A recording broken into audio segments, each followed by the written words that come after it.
In a small, quiet town in rural America, an unusual notice arrived in the mailboxes of four ordinary people. It was an invitation to join a program called Extreme Survival Classroom 101. None of them knew why they had been chosen or what the program really involved. Jake Thompson, a farmer who spent most of his days working in the fields, shrugged it off as a government mix-up.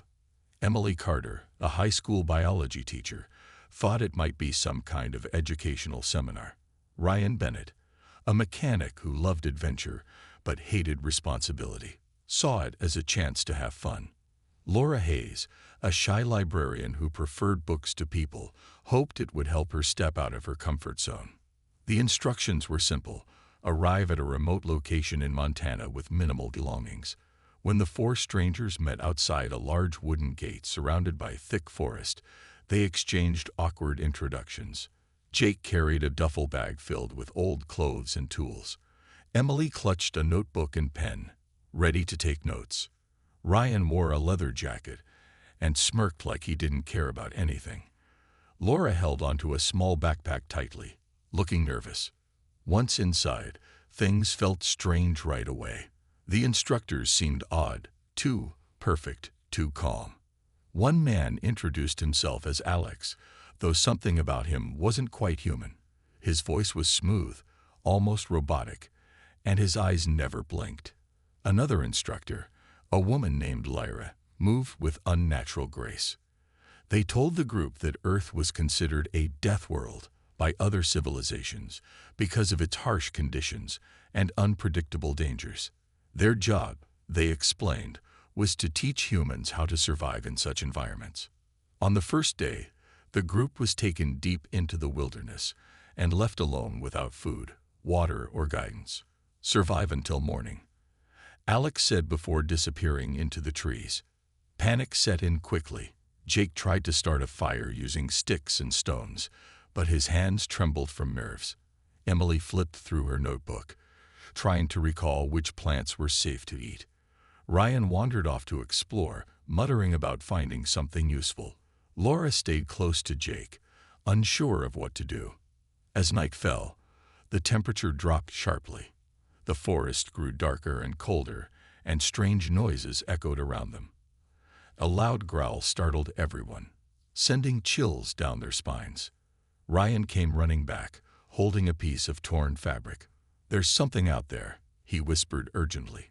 Jake finally managed to light a small fire, providing warmth and a sense of security. Emily spotted berries hanging from a nearby bush and identified them as non-poisonous. Laura noticed a hollow tree trunk nearby and suggested they use it as shelter.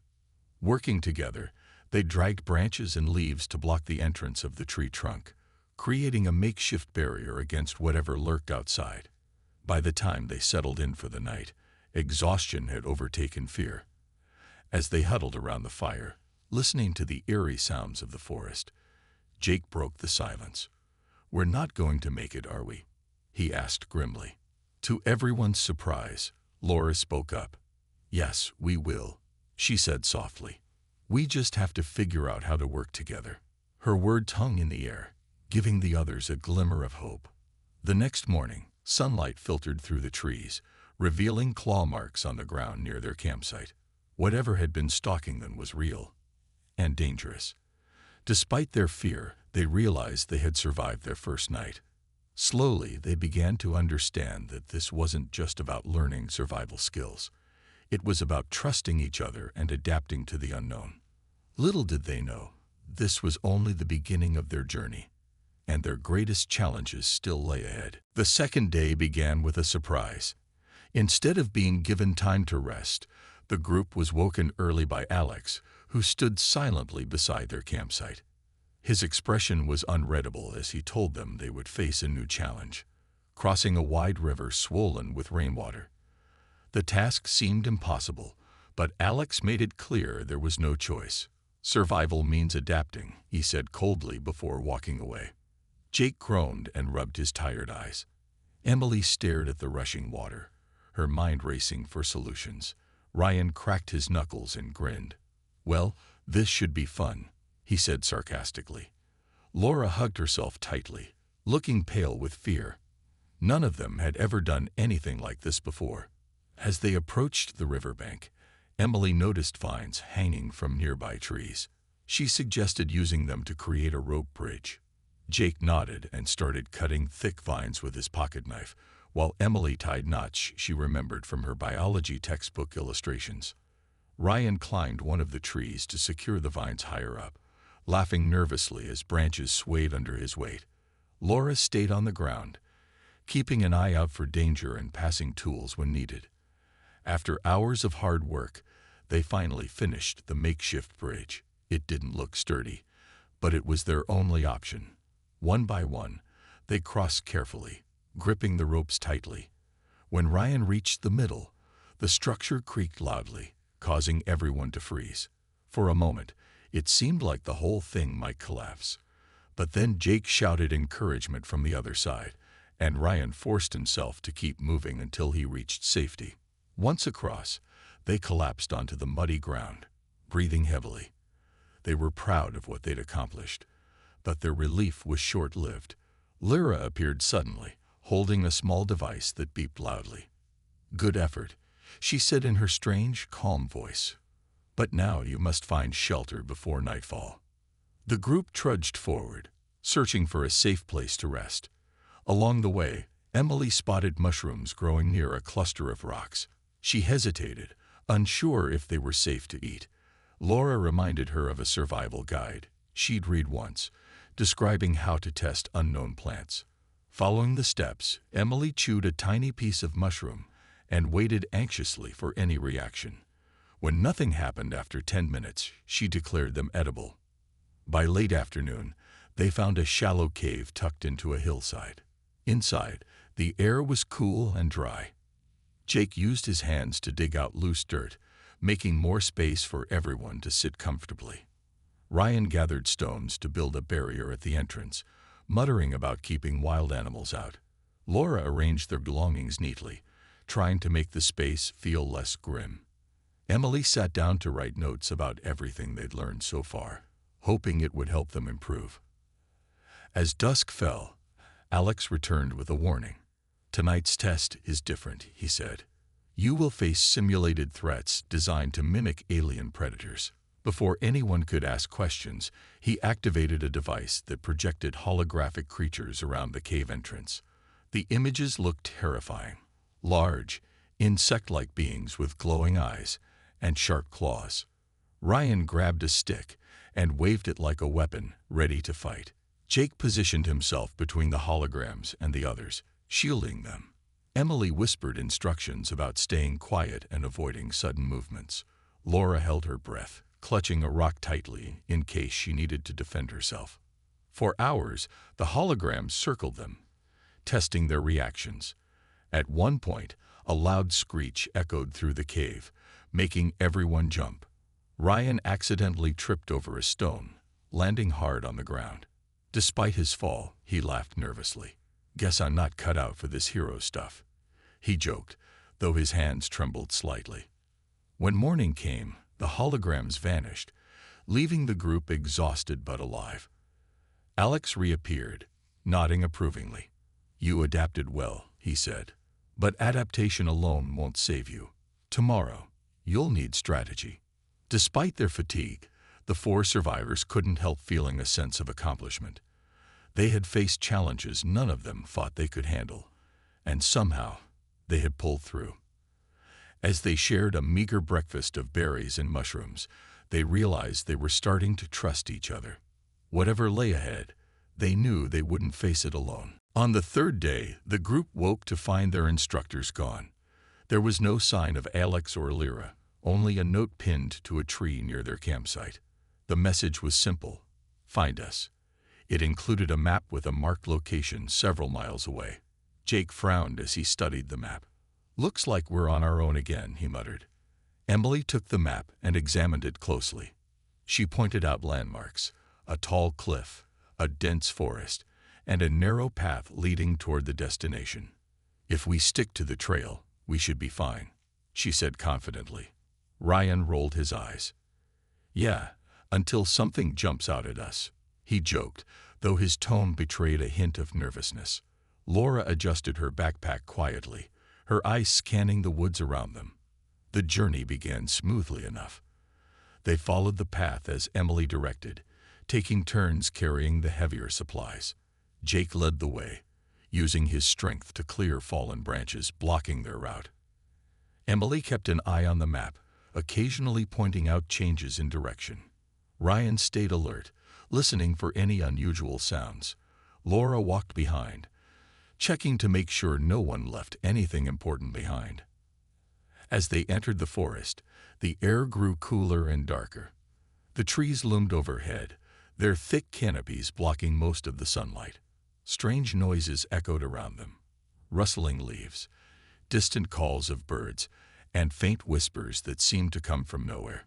Laura stopped suddenly, her face pale. "Did you hear that?" she asked softly. Everyone froze, listening intently. For a moment, there was silence.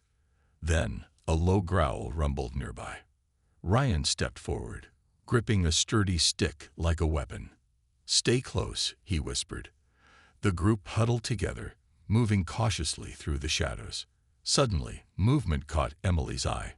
She gasped as a pair of glowing eyes appeared between the trees. Whatever it wasn't human.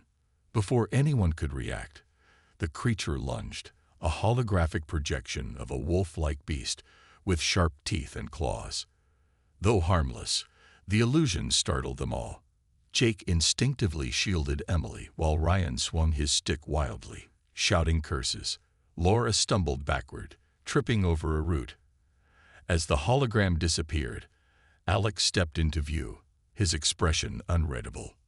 "You reacted well," he said calmly. "But remember, fear clouds judgment.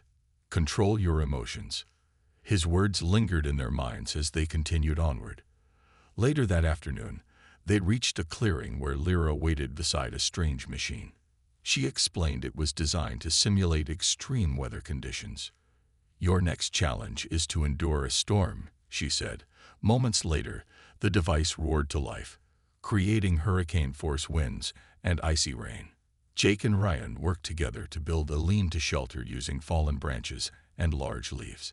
Emily instructed Laura on how to weave vines into a waterproof covering. Despite the chaos, they managed to create a sturdy refuge just in time. Huddled inside, they braced themselves against the simulated storm, holding onto each other for warmth. When the machine finally shut off, the group emerged soaked but victorious. Lyra nodded approvingly. "You've improved," she said. "But survival isn't just about physical strength. It's about understanding your environment and those who control it." Her cryptic comment puzzled them, but before they could ask questions, Alex interrupted. He handed each of them a small device resembling a wristwatch. "These will monitor your progress," he explained. "But don't forget, they also monitor us." Later that evening, as they rested by a fire, Laura noticed something odd. The devices had tiny symbols engraved on them, symbols she recognized from books about ancient civilizations. She showed the others, explaining that these markings were often linked to extraterrestrial theories. "Do you think they're not human?" she asked hesitantly. Jake shook his head. "Doesn't matter if they are or not. We've got to keep going." Ryan smirked. "Besides, aliens teaching survival. That's kinda cool." Emily remained silent, deep in thought. Something about their instructors didn't add up, and she was determined to uncover the truth. For now, though, they focused on surviving another night. Together, they shared stories, laughed nervously, and planned their next steps. Whatever secrets their instructors were hiding, the group knew one thing for certain: they were stronger than they'd ever imagined. And that gave them hope. The fourth day started with an uneasy feeling. The group had begun to notice small details about their instructors that didn't make sense. Alex's movements were too precise, his voice too steady. Lyra's eyes sometimes reflected light in a way that seemed unnatural. Laura couldn't shake the thought that they weren't dealing with ordinary humans. During breakfast, she shared her concerns with the others. "What if they're not from Earth?" she whispered, glancing around nervously. Jake frowned, chewing on a piece of dried fruit. Even if they're not, what can we do about it? He asked. Emily nodded slowly. She's right, though. Something's off. They're watching us too closely, like we're part of some experiment. Ryan leaned back against a tree, smirking. Aliens teaching survival class. Sounds like a bad movie plot. Despite their jokes, the idea lingered. That morning's challenge only deepened their suspicions.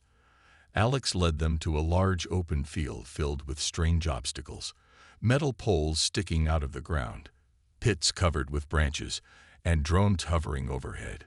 Today, he said, you will navigate this course without assistance. Observe carefully. Adapt quickly. As they moved through the field, the drones buzzed loudly, tracking their every move. Jake used his strength to push aside heavy barriers, while Emily studied patterns in the obstacles, trying to predict where traps might be hidden. Ryan darted ahead recklessly, triggering several pitfalls but managing to escape unharmed. Laura stayed close to Emily, helping her mark safe paths with rocks and sticks. At one point, Ryan accidentally triggered a trap that sent a net swinging down from above. It missed him by inches, but the loud noise startled everyone. Jake shouted for calm, reminding them to focus. We've got this, he said firmly. His confidence steadied the group, and they pressed on. When they finally reached the end of the course, Alex appeared, holding a tablet displaying data from their wrist devices. Impressive teamwork, he said, but instead of praise, his words felt cold, calculated. Emily stepped forward, her curiosity getting the better of her. Why are you really doing this? She asked boldly. What's the point of all these tests? Alex hesitated, then exchanged a glance with Lyra. For the first time, there was a flicker of uncertainty in his expression. Earth is classified as a death world, he admitted. Your adaptability fascinates us. We study how you handle extreme conditions so we can apply your methods elsewhere. The group stared at him, stunned. So we're just experiments? Laura asked quietly. Alex didn't deny it. Your survival skills could save lives, not just here, but beyond Earth. His answer left them uneasy. That night, as they sat around the fire, the conversation turned serious. Jake clenched his fists. They're using us, he growled. Like lab rats. Ryan shook his head. Maybe, but think about it. If they're aliens, they've got tech we can't even dream of. If we play along, maybe we can learn something from them. Emily agreed. He said our skills could save lives. What if we use that to our advantage? Prove we're worth more than just being studied. Laura nodded slowly. But we have to be careful. They're watching everything we do. The next morning, the group approached their tasks differently. Instead of blindly following instructions, they began experimenting with strategies of their own. Jake built a tool to measure wind direction, improving their ability to predict weather changes. Emily discovered a way to repurpose parts from broken equipment to create makeshift filters for purifying water. Ryan's reckless behavior became deliberate. He tested boundaries, learning exactly how far he could push their instructors before drawing suspicion. Lyra noticed the shift. You're adapting faster than expected, she said during one session. Her tone was neutral, but there was a hint of admiration beneath her words. Laura smiled faintly. We're learning, she replied. By the end of the day, the group felt a renewed sense of purpose. They weren't just surviving, they were thriving. And with each challenge they overcame, they grew closer to uncovering the truth about their instructors and their true role in this bizarre experiment. Whatever lay ahead, they knew they had to stay sharp, work together, and trust no one completely, not even themselves. On the fifth day, the group faced their toughest challenge yet. Alex and Lyra led them to a massive canyon with steep walls and a raging river at the bottom. Cross it, Alex instructed simply, pointing to the far side. The distance seemed impossible, and there was no clear path. Jake frowned, looking up at the jagged cliffs. "How are we supposed to do that?" he asked. Emily studied the terrain carefully. She noticed vines hanging from the edge of the canyon and suggested using them to climb down. Ryan immediately volunteered to test the idea. He grabbed a thick vine and tugged hard, checking its strength. "Seems solid," he said with a grin. Laura hesitated, her fear of heights evident, but she nodded silently, knowing they had no other choice. Jake went first, lowering himself slowly while the others watched nervously. When he reached the bottom safely, Emily followed, her movements cautious but steady. Ryan moved quickly, almost too confidently, but his agility proved useful. Laura took her time, clutching the vines tightly and focusing on each step. By the time they all reached the riverbank, they were drenched in sweat and covered in dirt, but they had made it. The next step was crossing the river itself. The water rushed violently, carrying debris and making the current seem unstoppable. Emily spotted rocks sticking out of the water like stepping stones. "We can use those," she said. Jake nodded and stepped onto the first rock, testing its stability. One by one, they crossed, balancing carefully and supporting each other when someone wobbled. When they finally reached the other side, they collapsed onto the ground, exhausted. Lyra appeared moments later, her expression unreadable. "You adapted well," she said, but instead of praise, her tone carried a warning. "Adaptation alone won't save you. Tomorrow's challenge will test your limits." That night, as they rested around a small fire, Laura overheard Alex and Lyra talking quietly nearby. Their voices were low, but she caught fragments of their conversation. Words like genetic profiles and resilience data stood out. Her heart raced as she realized the truth. They hadn't been chosen randomly. They had been selected based on specific traits, picked apart like pieces of a puzzle. She whispered what she'd heard to the others. Jake's face darkened with anger. "They're studying us like animals," he muttered. Ryan clenched his fists, his usual smirk replaced by a scowl. "If they think we're just experiments, they've got another thing coming." Emily thoughtfully tapped her notebook. "Maybe we can turn this around. If they want results, let's give them something unexpected." The next morning, the group approached their tasks with a new strategy. Instead of following every instruction blindly, they began experimenting with creative solutions. Jake used his farming knowledge to design a system for collecting rainwater, impressing even Alex. Emily discovered a way to combine alien technology with natural resources, creating tools none of them had imagined possible. Ryan's daring personality became an asset as he tested risky ideas that somehow worked. Laura's quiet observation skills allowed her to spot patterns and anticipate challenges before they arose. Their instructors noticed the change.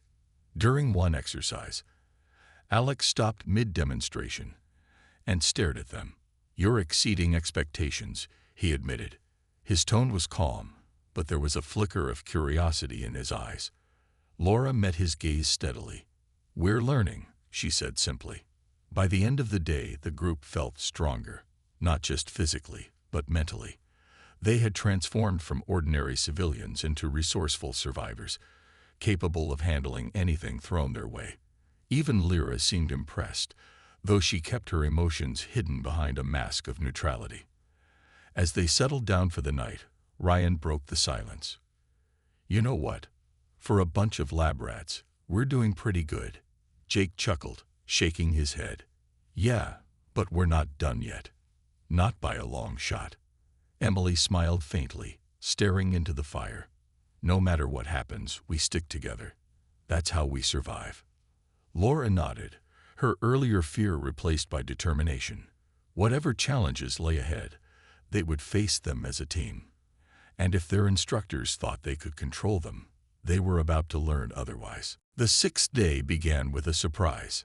Instead of being given a new challenge, the group was taken to a barren desert landscape littered with strange ruins and robotic drones patrolling the area.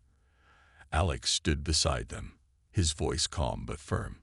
"This is your final test," he said. "Survive until you find the vault. Inside, you'll discover something that could change everything." With that, he left them alone in the harsh environment. The sun blazed overhead, turning the sand into an oven. Jake wiped sweat from his brow and looked around. Great. No water, no shade, and killer robots. "Just perfect," he muttered. Emily adjusted her backpack, trying to stay focused. "We need a plan," she said. Ryan smirked, though his usual confidence seemed a little forced. "Plan.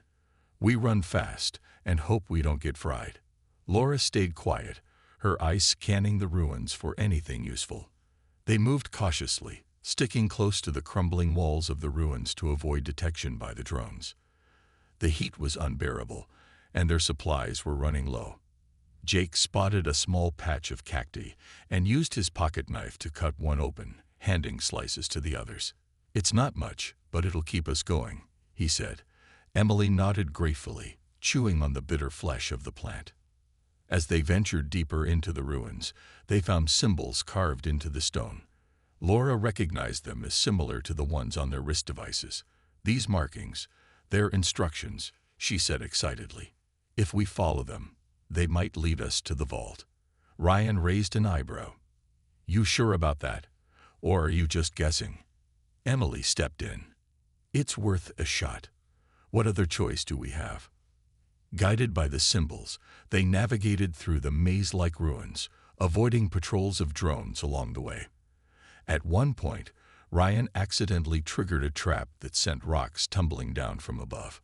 Jake quickly pushed Laura out of the way, narrowly avoiding injury. "Watch your step," he shouted, his voice tense. Despite the close call, they pressed on. Hours later, they reached a massive door embedded in the side of a cliff. Symbols glowed faintly on its surface, matching the ones they had been following. Emily examined the mechanism carefully. "It's like a puzzle," she said. Using clues from the ruins, she figured out how to align the symbols correctly. With a loud rumble, the door slid open, revealing the hidden chamber. Inside, they found a vault containing blueprints and advanced technology, unlike anything they'd ever seen. Laura picked up a sheet of paper, her hands trembling. This could save lives," she whispered. Jake frowned, looking at the others. "But why would they leave this here? Why give it to us?" Before anyone could answer, Alex and Lyra appeared at the entrance, their expressions unreadable. "Congratulations," Alex said. "You've proven yourselves capable." Ryan stepped forward, his voice sharp. "Cut the act. What's really going on here?" Alex hesitated, then sighed. "Earth's survival skills intrigue us. Your adaptability could help save our world. But if you fail, we abandon Earth entirely, leaving humanity unprepared for future threats." Emily stepped closer, her voice steady. "And if we succeed?" she asked. Lyra answered this time. "We share our technology, not just with you, but with all of humanity." The group exchanged glances, weighing their options. Jake clenched his fists. "You've been using us from the start. Why should we trust you?" Laura spoke up softly. "Because we don't have a choice. If this tech can help people, we have to take the risk." After a long silence, they agreed to cooperate, but only under one condition. They would control the technology themselves, ensuring it was used for humanity's benefit. Alex and Lyra exchanged a glance, then nodded reluctantly. "Very well," Alex said. "But remember, trust is earned, not given." As they left the vault, the group felt a mix of relief and unease. They had survived their final test, but the real challenge was just beginning. Whatever happened next, they knew they had to stay united. Together, they carried the weight of their discovery and the hope of a brighter future. The 7th day marked the end of their journey, but it felt more like a beginning. Armed with the blueprints and advanced technology from the vault, the group returned to the training facility. Alex and Lyra were waiting for them, their expressions unreadable as always. Jake stepped forward first, his voice firm. "We're not handing this over without conditions," he said, holding up the blueprints. If you want our trust, you'll have to earn it. Alex tilted his head slightly, studying them. And what do you propose? He asked. Emily spoke next, her tone calm but resolute. We share control of the technology. It stays on Earth, where we can monitor its use. In return, you teach us how to use it properly and help protect humanity from future threats. Laura added quietly, this isn't just about survival anymore. It's about working together. For a moment, there was silence. Then Lyra nodded slowly. Agreed, she said. But know this.